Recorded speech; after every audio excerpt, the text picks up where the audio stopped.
Hey, it's Arjun, CEO of doola.com, and in today's video, we are going to break down what is Y Combinator. Doola.com is a business in a box, and along the way, we have raised over $13 million of venture capital from some of the world's best investors, including Y Combinator, the YC Continuity Fund, Nexus Venture Partners, HubSpot Ventures, and more. And by the end of this video, you are going to understand what is Y Combinator, how can you increase the chances of getting to Y Combinator, and we'll go through a couple other FAQs when it comes to YC. This is what we're going to break down in this video.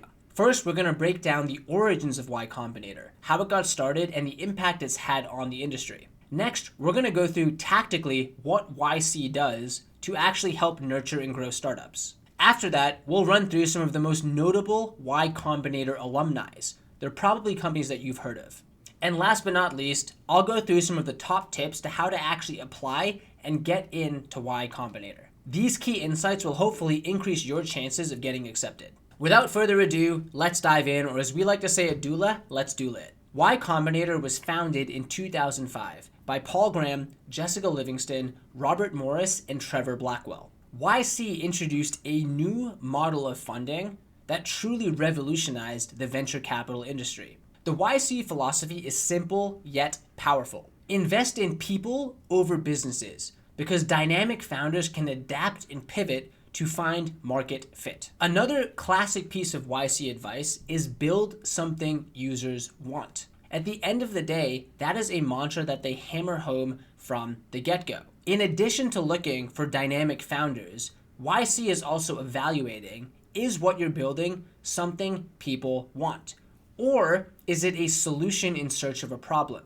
What that means is that it's a potential solution, but there isn't a true problem. So instead of actually finding the problem and then thinking from a first principles perspective about what is the best way to solve that problem, you just have a solution and you're trying to throw it against the wall to find a problem to make it stick. YC does a phenomenal job of not only identifying dynamic founders, but also identifying founders who are working on an actual problem. And if you're solving an actual problem, inherently, you're building something that people want. Next up, let's dive into the operational model of YC. The YC model works as follows. Every 6 months, YC will invest $500,000 into a batch of promising startups. There are 2 batches per year. Once you are in the batch, you go through a 10 to 12 week sprint. YC starts the second you get in, which culminates in a process known as Demo Day. At Demo Day, YC sets the stage, quite literally, for founders to pitch to hundreds of investors. And the goal is to create leverage for founders to make it as easy as possible to raise capital or raise venture capital funding. Throughout the batch, what YC is doing is providing tactical business tips, business advice, and coaching to founders. The way I would describe what YC is doing in this process is helping founders look around corners they didn't know exist.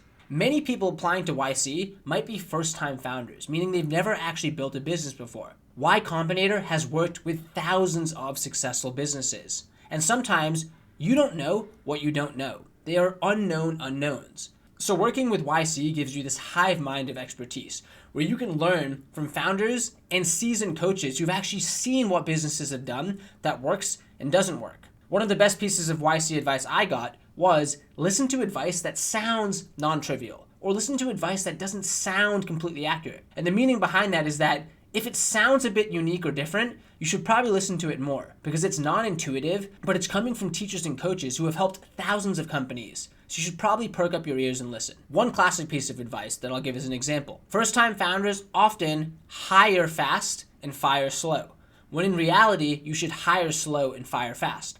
What that means in practice is that you are so urgent to fill a need in your company that you might overlook certain flaws in a candidate and hire that person.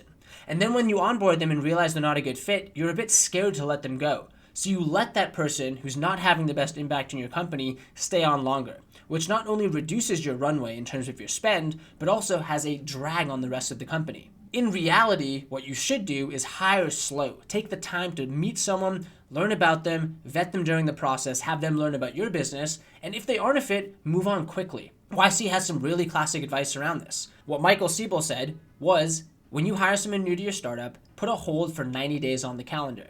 And at 90 days, if that person were to come to you and say, I'm deciding to leave the business. Maybe they're going on sabbatical. Maybe they're leaving to start another thing. If your reaction isn't to break down in tears crying and think, holy crap, the business is screwed, it wasn't the right hire for your business.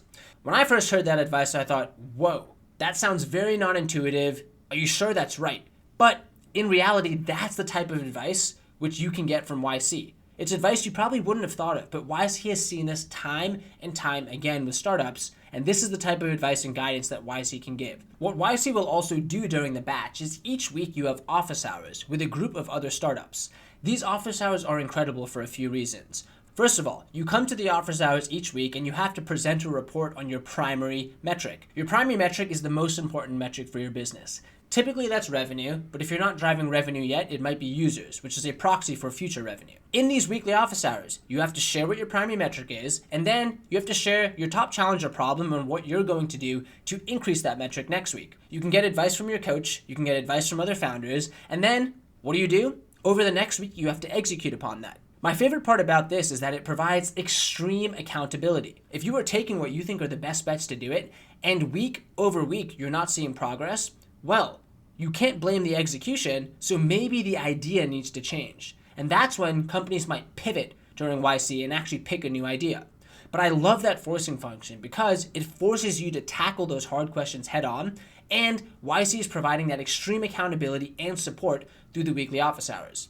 In addition to weekly office hours, YC also provides weekly coaching sessions or lectures where world-class experts, former founders, or experts with subject matter expertise come in and teach you about specific topics. Now, the crazy thing is, YC also gives most of this information away for free. If you go to YC Startup School, you can pretty much find the exact same courses and lectures that are provided to companies during the batch. It's incredible value, it's completely free, but that's also what you're getting during the batch. Furthermore, I mentioned this at the beginning, but I think this is super important to mention. YC is going to invest $500,000 in you. This is huge because it gives you the financial flexibility now to focus on building your business. YC wants you to be able to focus on your business and give you some initial capital to maybe make those first couple hires, maybe set up your first office space, and invest in R&D or growth and marketing. That covers the operational model of YC, but it's probably important to mention, why is YC great? Well, the truth is, some of the most successful companies of all time have actually gone through YC. Let's run through a couple examples. Have you ever gone on a trip internationally and stayed at a place that isn't a hotel, an Airbnb? Well, did you know Airbnb was a YC company? Maybe you've had to share files without using a USB stick. Well, that's actually the story of how Dropbox was started, where the founder, Drew Houston, was on a bus going from Boston to New York, and he forgot his USB drive, and he thought, there's gotta be a better way to download these files and do work. Dropbox was a Y Combinator-backed company. These companies have truly reshaped the way that people live around the world. And the wild thing is, they all started at the same place, with a few people, with an idea, and with the support and guidance of Y Combinator. Last but not least, let's cover some tactical tips and advice to increase your chances of getting into Y Combinator. Applying to YC is highly competitive. YC has shared that admission rates are less than 1%. That's more competitive than applying to some of the top universities in the world. So with an admission rate that's that low, you might be thinking, why should I even apply? Well, let's zoom out for 1 second. Let's actually look at the downsides of applying to YC versus the upsides. Let's talk downsides first. Downside 1 is it takes 2 hours of your time. Downside 2, you apply and you get rejected. There's 2 hours of time that you put in, and yes, getting rejected from anything sucks, especially if you've been dreaming about getting into YC. But now let's talk about the upsides of applying to YC. Upside 1, the questions that Y Combinator asks in the application are questions that you should know for your business. Questions like, what is your primary metric? How will you acquire users? Who are the competitors? Who is the founding team? Why do you think you're the best person to build this business? These are questions that you should have answers to. So YC is giving you a free opportunity to answer those questions for yourself. So I actually think that completely negates one of the downsides, but let's make that an upside. It's forcing you to create the business plan, if you will, in a concise, clear format with questions that matter. Upside number 2, you get an interview with YC. In 10 minutes, you're gonna have YC partners ask you questions about your business. And these YC partners are smart. They've seen tens of thousands of videos and applications for ideas. So that interview is going to be such a valuable experience.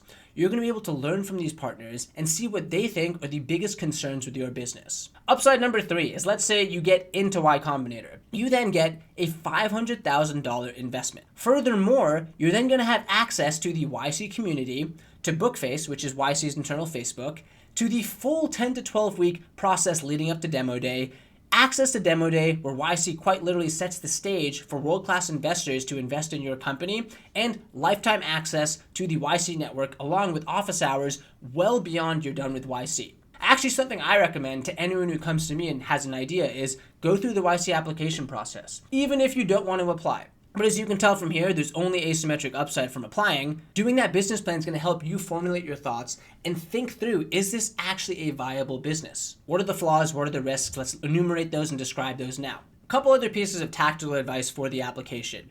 Be concise. YC sees tens of thousands of applications, and they're going to quickly read through your application. So rather than adding fluff, if they ask a question, whether it's in the application or interview, say it concisely and answer the question directly. Also, don't BS where you are. The biggest thing YC wants to see isn't traction in terms of where you are today, but the slope of traction. The other piece of advice I would give is read the YC advice. On their blog, they actually have a list or guide of how to apply to YC with the top tips of advice. Read that guide. YC put it out there for a reason. I wouldn't check out some random other blogs, although you can, but read that guide, go through step by step, and make sure that you are following the YC recommended instructions. Last but not least, another tip that comes up is a lot of people ask, should I do mock interviews or not? I think that maybe you can do a mock interview or two, but the truth is, if you do too many mock interviews, you can become a bit robotic. And you're not actually going to be prepared or think of it as a conversation, which it should be. Again, you should know your business stone cold. No one should know the business better than you. That's the goal. Again, you can see the questions YC is going to ask on the blog post that they write, and you can also do a Google search and find other YC questions that are most commonly asked. Thanks for watching this video, and if you have any questions about applying to YC or doula's journey through YC, don't hesitate to comment down below. The fact that you're watching this video and made it this far means you are truly in the 1% of the 1%. And I'm going to finish with the best piece of business advice I've gotten. Intensity makes a good story, but consistency makes progress. So you're here, you might have an idea, you might be ready to apply to YC, but if you just keep that in your head and you don't take action, a year from now, you're going to be in the exact same spot. Versus someone who maybe doesn't have the fully fleshed idea, but they say, you know what, I'm going to take action. I'm going to spend those 2 hours to fill out the YC application, and I'm going to hit submit. They might even get rejected the first time, but did you know that in YC batches, a significant portion of companies that are accepted were repeat applicants because they apply, they get feedback, they make progress, and YC sees that progress. So at the end of the day, what I would say is take action. Reach out to me personally, comment down below if you have any questions on Y Combinator, and we are rooting for you at Doula. And see you in the next video.